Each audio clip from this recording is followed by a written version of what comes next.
Hello, Brooklyn. My name is Julia Weeks, and I am host of Navy Yard Neighbor BK, a local beat highlighting people and places to create community and belonging in and around the Brooklyn Navy Yard. We've got a wonderful show for you tonight. We have two talented photographers and artists, Nate Dorr and Nathan Kensinger, with us to talk about a short film they made about Admiral's Row at the Brooklyn Navy Yard. So I'm super excited to bring them on and chat with them about photography and videography and all things happening at the Brooklyn Navy Yard. So I will bring them both on now. Hi, Nate. Hi, Nathan. Hello.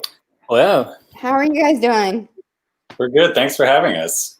Yeah, happy to be here. Thank you both so much for being here. We just kind of want to start out and ask you both, before you give a quick intro of who you are, how are you doing during this time? How is your family? Just want to check in and make sure all is well. As good as can be hoped, I guess.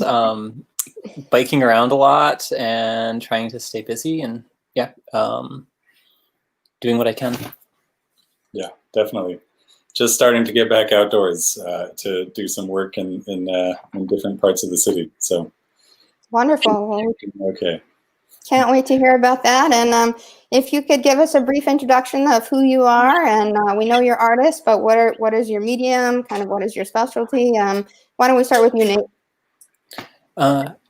Well, I'm mainly a photographer and filmmaker. I actually got my background's in neuroscience, but as soon as I was in New York, I was doing a lot of other things, and it led me through a windy path into nowadays working mostly on film and photography. Yeah, I don't know. That's the basic overview. That's great. And how about you, Nathan? Yeah, I'm a photographer and a filmmaker and a video installation artist.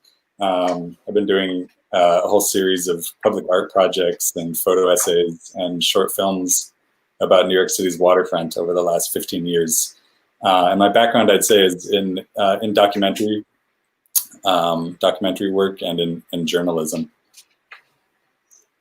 Excellent, excellent. So we want to talk about how did the two of you meet? How did you come to collaborate with each other? What's the backstory there? That's a good question. We've been collaborating for a really long time, probably almost that 15 years. Just about. Yeah. So, but we met in a funny way. We met underground in an abandoned homeless city underneath the Upper West Side of Manhattan, where we were taking photographs. The famous Freedom Tunnel, which runs under the what park is that? Now I'm blanking entirely. Under Riverside. Yeah. So we're both taking photographs underground and on this active Amtrak line, and then we actually ended up collaborating on a short documentary about that space that came out like 12 years ago. That was one of our first collaborations. I love that story. So you're old friends. Yes. Oh yeah. Old friends and longtime collaborators. Incredible. Well, how did you guys, kind of get acquainted with the Brooklyn Navy Yard? How did you get introduced to the space? When did you start photographing there? Would love to hear about that. Yeah. I also have a long history with the Brooklyn Navy Yard, I'd say, too. I've been exploring and photographing around the Navy Yard for at least, definitely over a decade, maybe closer to 15 years. And it kind of started for me and for Nate in urban exploration, where we were really documenting a lot of the abandoned buildings around the waterfront of Brooklyn and then the whole waterfront of the city, going inside these abandoned powerhouses.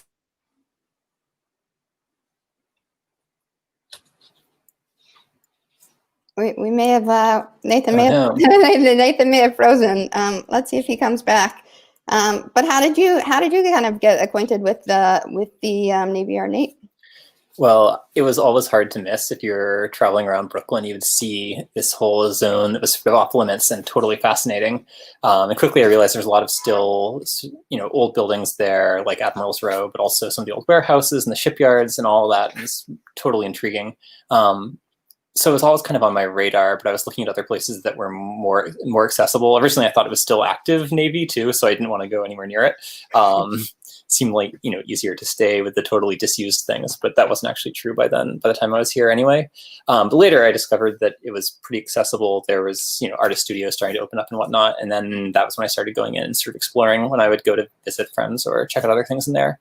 And around 2015, I was working for a film festival with offices right next door. And I started making a series of more directed explorations, I guess, over to Admiral's Row, especially, since they were just amazing buildings. I've been seeing them for all those years. How cool. And as an urban explorer, would you get permission to go in there, or would you just kind of find another way to get in there? Or both, as you started to collaborate on the project, obviously? It always depends on the location. Some places are more easy to get permission for than others, and some you don't really want to put yourself on the radar of the people who would say no were you to ask them. So it's easier to just kind of go ahead and check it out while you can, while no one expects you to be there. And at that time, the Navy Yard wasn't, but it was much less public than it is now. There were many fewer businesses, so I don't think they were paying attention to people being in there so much. It was sort of like they weren't worried about it because no one was in there to the degree they are now. So they were more accessible than you would imagine. As a photographer myself, that's one of the things that I regret most, is just not like sneaking in there and taking pictures of the homes. Because they were so beautiful. I think I scared myself though, as the homes were coming down, looking through the kind of fences, and I saw a possum. So, I mean, there's all kind of wildlife, and I'm sure rats, and I'm terrified of rats. But just really fascinating. I mean, for our viewers who don't know what Admiral's Row is, can you kind of tell people what was Admiral's Row at the Brooklyn Navy Yard? Oh yeah. So those Admiral's Row was the former officers' housing when it was an active Navy Yard, and they were built starting in 1864 and completed around the turn of the century. It was about 10 different buildings and a big storage building that's partly still there. But yeah, it was just these old, nice townhouses from the Victorian era, and they had all that wonderful detail work and design that goes into buildings when they were built back then that you don't see as much now. So they would have been totally gorgeous at the time. And we have some old photos from them from the archives, and you can see those kinds of details. Of course, when we were there, they were in rough shape, but you can still find these great pieces of woodwork and design worked in there. And it's a shame they weren't better preserved, because they could have been. I think a lot of times there's an active decision made to let things deteriorate so that they can be torn down later. I think you're right on about that. And how many homes were there actually on that stretch of Flushing? Were there about 6 to 8? I mean, there were quite a few. Yeah, no, I think it was around 10. I'm not totally sure of the exact number. Nathan would have the more exact information, I'm sure. But yeah, so they were active until the 70s or so, and then that's when people moved out. And so they spent the last 40 years of their life totally disused. And that's when the trees grew up around them, and I don't know, the possums moved in. Took over. And they were beautiful. I mean, you'll see when we show a clip of the movie that they have made, just elaborate 2-3 stories. I mean, huge homes. Just really incredible. I think Nathan is here working on his connections. We're bringing him back in. Oh, good. Thanks for coming back, Nathan. So you might just be getting set up here. So we'll take a minute to kind of show the clip of the video right now. And let me just share my screen.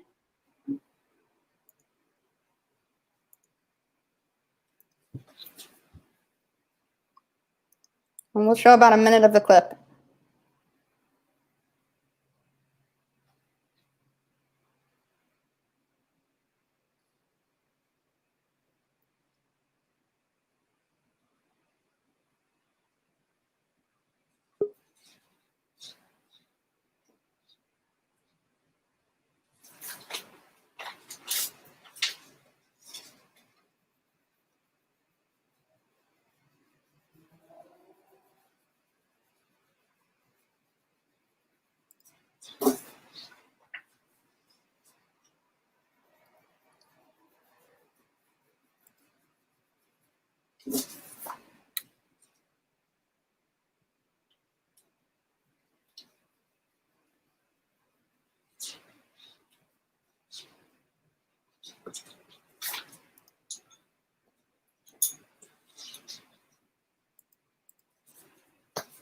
Great. So really, really cool. And Nathan, we were just talking about, welcome back. We were just talking about how many homes were there on Admiral's Row before they were destroyed? Yeah, there were a total of about, I think it was a total of 10 homes. And there's just one remaining now on the row itself, which they have been working on a restoration of for many, many years. So they did save one house out of the whole row, but the rest were demolished. And have you been able to see the inside of that? Either of you been able to see the inside of the one that's being refurbished? Not since its renovation, no. I mean, we were inside of them definitely before they were refurbished. So that's one that I definitely photographed before they went ahead and started working on cleaning it up.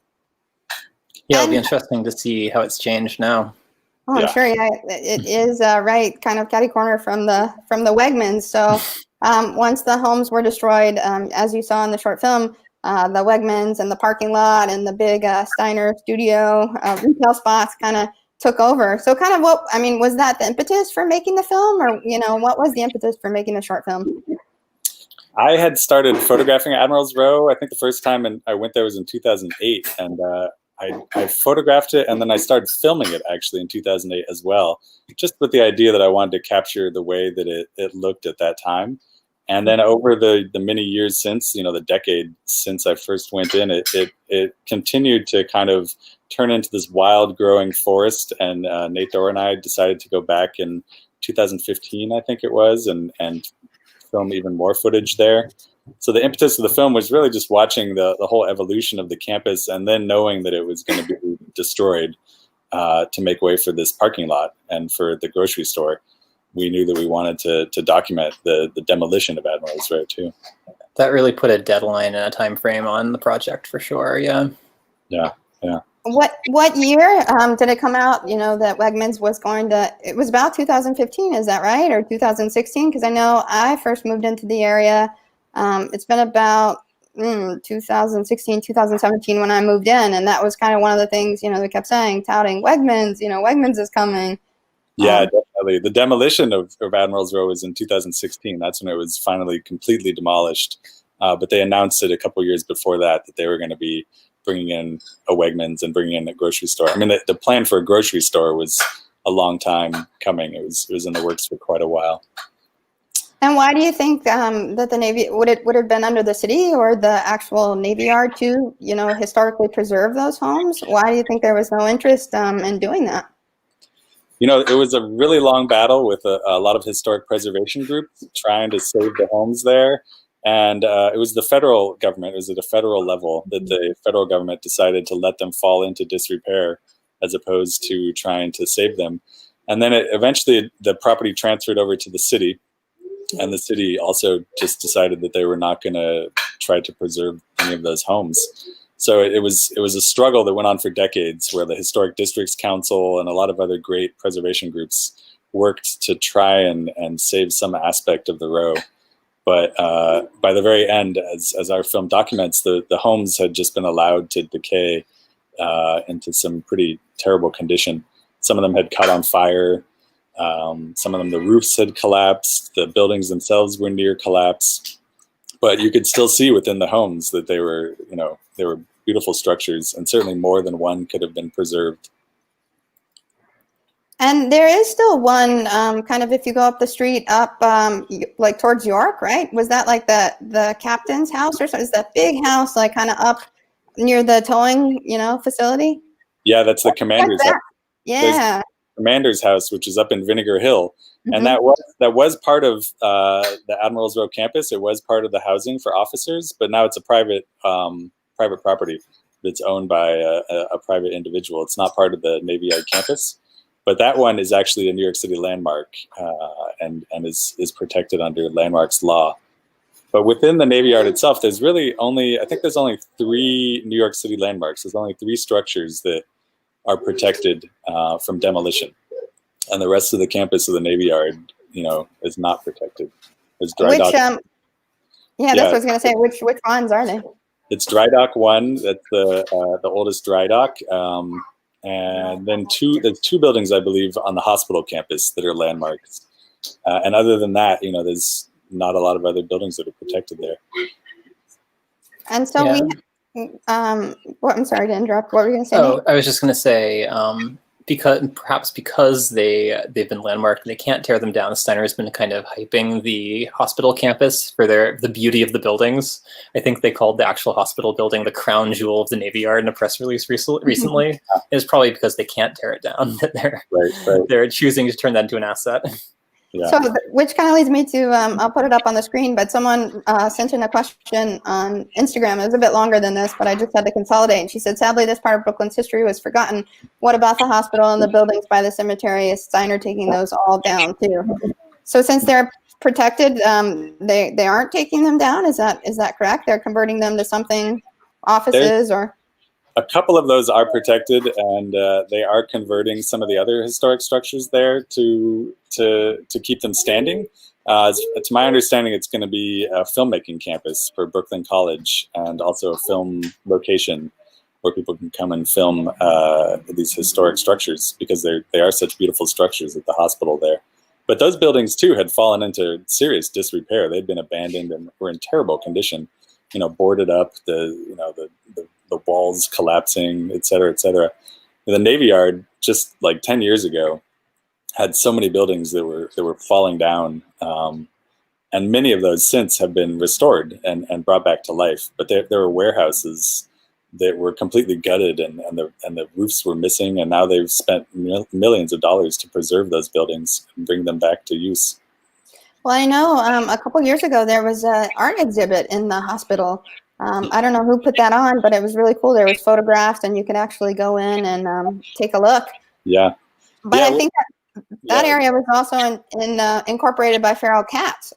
So that all the animals at the Navy Yard, that's the most important thing. So it would have been amazing if they had decided to preserve Admiral's Row and to restore it. It would have been an amazing campus to have. It really was such an important piece of Brooklyn's history that was just erased. And you can see it at the hospital. The hospital is comparable to Admiral's Row in its history and the architecture. So you could have had a much different landscape there on Flushing Avenue. I believe there was a neighbor too, and I don't know if either of you know who I'm talking about, but he lived on like Hall Street, kind of in Clinton Hill and Navy Yard on the other side of the BQE, so on the other side of Park Avenue going towards Myrtle, and he was all about like saving Admiral's Row. He had like flyers and signs plastered on his home. I don't know who it was, kind of like a little museum, and I always wanted to go and talk to him and ask him questions, but I never made it there either. I wonder what happened to him. That was Brooklyn's other museum of Brooklyn. Yeah. Genius. BOMB. What happened to that? He was one of those people who was working for years to try and preserve Admiral's Row, and had researched its history deeply. There was a number of individuals in the community who were really invested in trying to save Admiral's Row, not just groups, larger groups, but really people living there were like, we need to save this. It's such an amazing place. And it really was. Nate can describe it too, but it was evocative to walk around those buildings, to be inside. You could feel the history. And we hope that the film the installation piece we created helps capture that. That was definitely one of the goals. And so Yeah, Nate, sorry. No, I was just going to say, could you talk about going in and photographing those homes, and then when you kind of released it once the grocery store were open? I would love to hear about that, or when you projected it. What was it like to be inside, Nate? Well, just the moment you walked through the screen of trees, the rest of the city sort of fell away. There's all the traffic on Flushing, but suddenly that would get dampened by all the leaves and the foliage. And when you went inside the houses, even more so. So it was kind of like being, traveling through time, or just being totally separated in another city for a little while. And it's so hard to find places like that in New York. There's so many different environments within New York, but to find a place that's gone so wild as that and feel so untouched, it's hard. Yeah. And I think that's huge coming from you, who's an urban explorer. Who's probably seen so many, untouched places and pieces of land throughout the city. Where are you both from? What's your background? Are you New Yorkers? No, I'm not from New York originally. I'm from San Francisco originally. Are you? Interesting. West Coast. Yeah, another great waterfront city. And a city that actually has a lot of ties to Brooklyn, the San Francisco Navy Yard, was another place that I explored pretty extensively and took a lot of photographs. It had a very comparable history to Brooklyn in some ways, with an amazing Navy Yard that was abandoned and full of all these derelict ruins. And how about you, Nate? Where are you from originally? I grew up in Maine originally, and I was in Vermont for a bit, and then came here. So, yeah, always, I guess, in old New England, like mill towns, Rust Belt cities, I guess, to a certain extent. So a bit of the same aesthetic, but nothing on the scale of anything that was in New York when I first moved here, for sure. I know I was in a relatively small town growing up, so yeah, it was exciting to be here. And so once the grocery store opened, was it the day the grocery store opened that you guys projected the film? Could you talk about that? Yes. Yeah. So we created the initial installation for this project on the same day that the grocery store opened, same day that Wegmans opened, just knowing that, you know, a lot of the press, a lot of the stories were going to be about, you know, this new grocery store and how great it was to have, you know, a Wegmans in New York City. People had lined up all night long to go to this grocery store and buy their fresh produce, et cetera, et cetera. And we wanted to have a different narrative to really present something different for people to think about.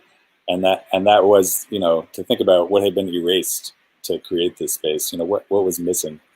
So we decided to create this video piece and project it onto the side of one of the new buildings on the Wegmans campus at the grand opening. I love that. Yeah. Those new buildings, ironically, I think are still totally vacant too. And those are the ones that actually took up most of the footprint of where the houses were. So they could have left most of them and still had the supermarket. That wouldn't even have been a problem. So sad. It's tragic. It really, really is. I mean, we projected basically the story of Admiral's Row onto the buildings that literally replaced Admiral's Row. And it was meant to be like a memorial. I mean, it really was meant to kind of feel like, you know, a celebration of the buildings, a celebration of the history that once was there, and a chance for people to kind of think about that. We had people walking by during the projection who were like, "Oh man, I loved those buildings. You know, I grew up in this neighborhood, and like I miss seeing those buildings. They were so mysterious." People were really happy to see the images of Admiral's Row there. And then we had the few people who would say, "Oh, where were those?" You're like, "Oh, they were here 2 years ago." Yeah. I mean, it really was magical. I mean, like you said, Nate, it really did not feel like you were in, you know, the heart of Brooklyn at all. Just totally surreal. So how kind of has this pandemic impacted the work that you guys do as filmmakers, as photographers? Are you out there photographing now? Are you still kind of, you know, discovering urban landscapes? You know, how has that transition been for you? Well, go ahead. Okay.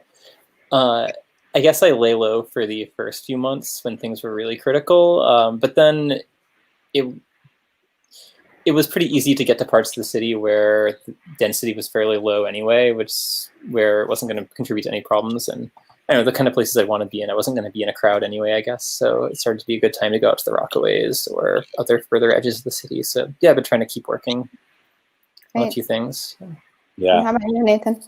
I have only just recently started being able to get back out in the field to do photography and to do some research outdoors. The last 6 months have been pretty challenging. Certainly, I feel like I have been mostly erring on the side of caution because I have a young child, and so I've not really been going out to do the work that I was doing before the pandemic. But just in the last week or two, I've started to return to some of that. I've led a couple walking tours with small groups of people, and I've been out exploring some historic creeks in Staten Island, preparing for some upcoming events there. Great. And the short film on Admiral's Row is still on display. Is that correct? Could you talk about where people can see that? Yeah. So the video installation that we created initially, we turned into a video piece about the installation and about Admiral's Row that is on exhibit at the Old Stone House in Brooklyn, which is in Washington Park in Brooklyn, as part of an exhibit called Brooklyn Utopias 2020, which is curated by Catherine Gressel. It's a great exhibit. So people can go see the video there now at the old stone house, which is another fantastic historic building in Brooklyn. I'm not sure how long it'll be up for. Nate, do you have an idea how long it's going to be up? I'd have to run and get a flyer to verify that, but it is still up and still accessible. Yeah. And would you like to see the exhibit, shown on more buildings, shown, more widely spread in Brooklyn? We'd love to project the piece again. I mean, I'd love to take it back to the Brooklyn Navy Yard and project it again and remind people just of that history that vanished. But also, Nate and I have been working on a film version, a short film version that will be intended for film festivals that will really kind of dig even deeper into the history of Admiral's Row and into some of those archival photographs. So stay tuned for news on that, but we have a short film that will be coming soon. Amazing. Well, I just want to kind of end with some of the pictures that you've taken, Nathan, from the Navy Yard, and then we'll also share the link to the old stone house, and we can see some of Nate pictures there. So let me just share my screen. Hold on one second. Let's see here. That's the video. Okay, hold on. Give me 1 second. Too many things to click through here.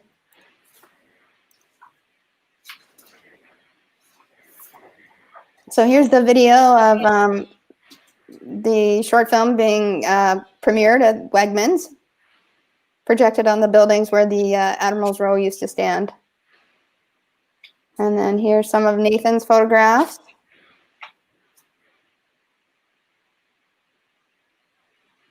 And here's some of Nate's photographs. And it's just really unbelievable.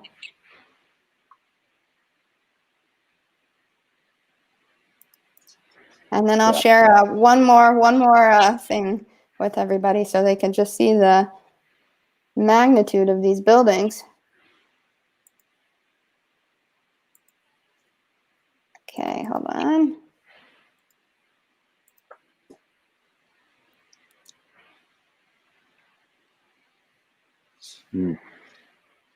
Yeah, that was mid demolition. Just incredible.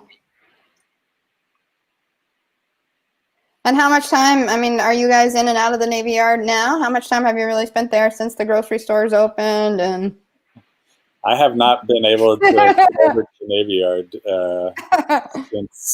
since last year. I haven't been over there, and I have not gone to the Wegmans other than to film at the Wegmans. Nate and I went to film around the campus after it had opened, and that'll be part of the video project. Yeah, I had an office in the Navy Yard for the same film festival I used to work for until December, so I was still in and out constantly, even while the Wegmans was there as our new neighbor. And just biked through just on my way across Brooklyn last week, so always happy to look in on how everything's going in there. Yeah, it seems like a lot of stuff is happening all the time. You know, we have Building 77 across the street now, and waiting for some of those vendors to open, but kind of have been hampered by, obviously, coronavirus and the pandemic. Yeah. I mean, it's just remarkable to see how the Navy Yard has changed in the last decade. You know, it really was like a collection of just ruins just 10 years ago. And now there's so many of these structures that have been repaired and brought back to life. So in that sense, it's been great to see the new life being brought to the Navy Yard. It's unfortunate that it came at also the expense of Admiral's Row. And absolutely. To be demolished. I would have loved to have seen that saved and that become an important part of the Navy Yard's story. I think history is so important. I just love the old photographs, you know, of the women entering the Navy Yard gate right near the gatehouses. I think that's an iconic photo. And then I have an iconic, so I work for the Associated Press, and I have an iconic photo of one of the big ships coming into the dry dock. And I love that, you know, of course I don't know the name of the photograph, but I think it's so powerful, you know. I mean, it is still an active dry dock, so it's just incredible. Yeah, I mean, you walk around there today and there's still so much of that amazing history. Like if you visit Dry Dock 1, it's palpable. Like if you go in, I've been inside the dry dock and you're just standing in this beautiful structure that's survived for over a century. And it's amazing to see. Like, you know, there's some amazing things still standing there. That's awesome. Well, thank you both for just capturing that slice of history and preserving it and sharing it with people so we don't forget. I think it's so important. Well, thank you, Julia. That was great to talk about it. Yeah, thanks so much for coming on, and hopefully meet you IRL, maybe get you to come to the Navy Yard and buy you a beer at Transmitter Brewing. That sounds great. You're on. Great. All right. Well, be well, stay well, and thank you guys so much. I'll share some links to your photography and of the Navy Yard and Admiral's Row, and share the film and the short links. So stay tuned. Thanks so much. Great. Okay. Thanks. Have a good night. Bye-bye. Thank you. Bye.